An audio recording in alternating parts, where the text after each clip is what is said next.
actually, God has so many different names. It's just because he's so vast. And I think that's one of the reasons why I tell people, no matter how long you seek God or search God or draw closer to God, there's always going to be more. You can never get to a place where it's like, oh, I've made it. I completely understand and know God. Now, the Bible does say that you can understand and know Him, but you'll always be understanding and knowing Him because there's just so many dimensions to Him. There's so much of Him to know. You know, God has over 600 different names, and those aren't even all His names. Those are just the names that we know. Okay, over 600 different names. I think God was having a conversation with Moses one day. He was like, you know what?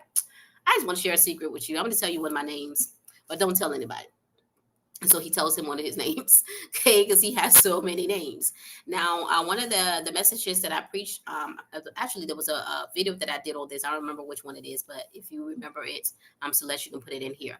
But there was a name of God, and his name it represents almost like the different faces of God, right? So, for example, if you are maybe going through warfare, and you need God to war for you, then you can say Jehovah Gabor, and then you will see God's face as Jehovah Gabor, one that fights for you, right? If you are in a position where you need provision, right, then you can say Jehovah Jireh, and then you can see his face as Jehovah Jireh show up in your life.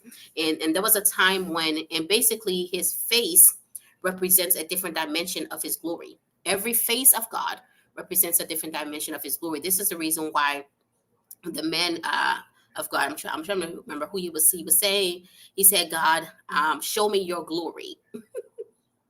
So basically what he was saying is, God, he wanted God to show him his glory, but he wanted God, and there's certain places when you interpret it, it said it really means show me your faces. Okay, so if you wanted to see the different faces of God, because each face of God just represents a different aspect of his glory.